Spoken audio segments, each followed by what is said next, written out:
নমস্কার বন্ধুরা, আজকের ভিডিও আলোচনার বিষয় হচ্ছে রাশিচক্রে বৃহস্পতি ও রাহু একসঙ্গে থাকা কতটা ক্ষতিকর। জানতে হলে ভিডিওটি শেষ পর্যন্ত দেখুন। বৃহস্পতি ও রাহু একসঙ্গে থাকা একটি অশুভ যোগ। এই যোগটিকে গুরুচণ্ডাল যোগ বলা হয়। এই যোগটি যদি পঞ্চম ভাবে হয় তাহলে সন্তান প্রচন্ড রাগী এবং জেদি প্রকৃতির হবে। বাবা মায়ের অবাধ্য, মুখে মুখে তর্ক করার একটা প্রবণতা থাকবে। পড়াশোনা কিছুটা গায়ের জোরেই করতে হবে এদের। উচ্চশিক্ষায় বাধা আসতে পারে। বন্ধু প্ররোচনায় বিপদ চলে যেতে পারে। ভবিষ্যতে অপরাধ জগতের সঙ্গেও যুক্ত হতে পারে যাদের জন্মকুষ্ঠিতে বৃহস্পতি ও রাহু একসঙ্গে আছে। এই দোষ থাকলে ভগবানের প্রতি ও গুরুজনদের প্রতি ভক্তি কম হবে এবং কোনো রুচিবোধ থাকবে না। একাধিক প্রেম প্রণয়ে লিপ্ত হয়ে যেতে পারে যাদের বৃহস্পতি রাহু যোগ আছে। জাতক ধর্ম ঠিক মতো মেনে চলতে সক্ষম হবে না।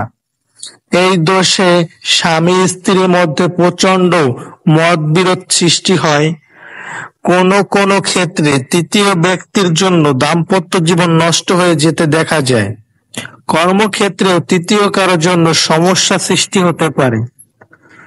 যদি মহিলা হন তাহলে মধ্যবয়সী কোনো পুরুষ এবং যদি পুরুষ হন তাহলে কোনো মহিলার দ্বারা ক্ষতিগ্রস্ত হতে হবে এই রাহু বৃহস্পতি যোগের কারণে। জীবনে হঠাৎ আইনগত সমস্যা দেখা দিতে পারে। চারিদিক থেকে ঋণগ্রস্ত হয়ে পড়বেন। এমনকি গয়না পর্যন্ত বন্ধক দেওয়ার মতো পরিস্থিতি আসতে পারে। এই দোষ মানুষের জীবনে ভয়ঙ্কর একটা অভিশাপের মতো আসে।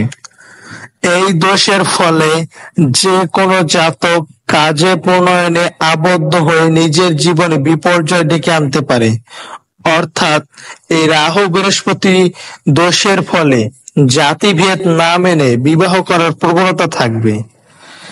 দেখা যাচ্ছে কোনো হিন্দু জাতক কোনো মুসলিম মেয়েকে বিয়ে করলো, বা কোনো মুসলিম জাতক কোনো হিন্দু মেয়েকে বিয়ে করলো।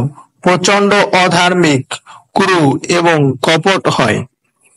এই বৃহস্পতি রাহু দোষের ফলে দেখা যায় একটা সময় প্রচুর অর্থ উপার্জন করছে, আবার জীবনে একটা সময় একদম নির্ধন হয়ে গেছে। প্রচন্ড রাগ এবং ক্রোধ বাড়িয়ে দেয়, যার ফলে জীবন চলার পথে প্রচুর ভুল কাজ করে ফেলে। যেসব জাতক জাতিকার জন্মকুষ্ঠিতে রাহু বৃহস্পতি যোগ আছে তাদের জীবনে এইসব ঘটে থাকবে। ভিডিওটি ভালো লাগলে অবশ্যই লাইক কমেন্ট শেয়ার করবেন। নতুন নতুন ভিডিও পেতে অবশ্যই চ্যানেলটি সাবস্ক্রাইব করবেন। ধন্যবাদ বন্ধুরা।